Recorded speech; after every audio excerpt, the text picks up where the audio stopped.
চাওক আজিৰ দিনত পঞ্চায়তে কি কংগ্ৰেছে কি কৈ আছে, কংগ্ৰেছৰ কোৱাটো শেষ নাই। সিহঁতে কিবা না কিবা এটা ক'বই, সদায় কিবা না কিবা এটা পইণ্ট ওলায়। আৰু আমাৰ অসমৰ মাননীয় মুখ্যমন্ত্ৰী ডক্টৰ হিমন্ত বিশ্ব শৰ্মা মহোদয় তেখেতে কৈয়ে দিলে যে পঞ্চায়ত ইলেকশ্যন হ'ব আৰু কিছুদিনৰ ভিতৰতে তেওঁ ডেটো ডিক্লেয়াৰ কৰিব।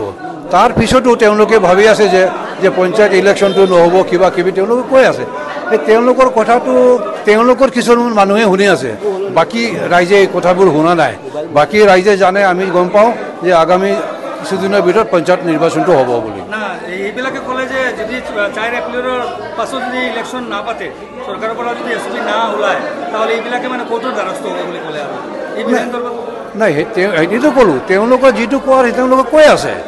আৰু আমাৰ আজিৰ দিনৰ আমাৰ অসমৰ মাননীয় মুখ্যমন্ত্ৰীদেৱে তেওঁ এইটোতো আপোনালোকৰ মিডিয়াৰ জৰিয়তে তেওঁ ডিক্লেয়াৰ কৰিলে যে পঞ্চায়ত ইলেকশ্যন, পঞ্চায়ত নিৰ্বাচনটো হ'ব।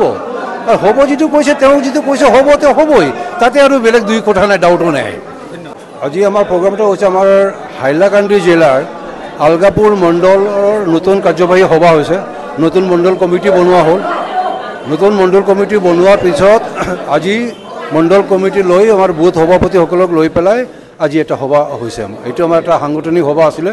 আৰু এই সভাত আমাৰ সংগঠনটো কিভাৱে মজবুত কৰা যায়, পাৰ্টি কিভাৱে মজবুত হ'ব, সেইটো লৈ পেলাই আমাৰ আলোচনা আছিলে। আৰু আজিৰ প্ৰগ্ৰামত আমি এইটোৱে দেখিলোঁ যে আমাৰ মানে আলগাপুৰ মণ্ডল যি আছে, এই যথেষ্ট শক্তিশালী আছে। আৰু আগন্তুক দিনত আৰু শক্তিশালী হ'ব, কেলৈ আমাৰ এতিয়া মৰ্চাৰ টিমটো গঠন কৰাটো বাকী আছে। কিছুদিনৰ ভিতৰতে আমি মৰ্চা কমিটিবোৰ গঠন কৰিম। তাৰপিছত আমাৰ এই আলগাপুর মণ্ডলটো তার ফুল স্ট্রেংথত আহি যাব। শিশুকে সঠিক শিক্ষা দিতে যোগাযোগ করুন আদর্শ Vidyaniketan English medium school, college road, Hailakandi. যোগাযোগ করুন এই নম্বরে 9365420440। ধন্যবাদ।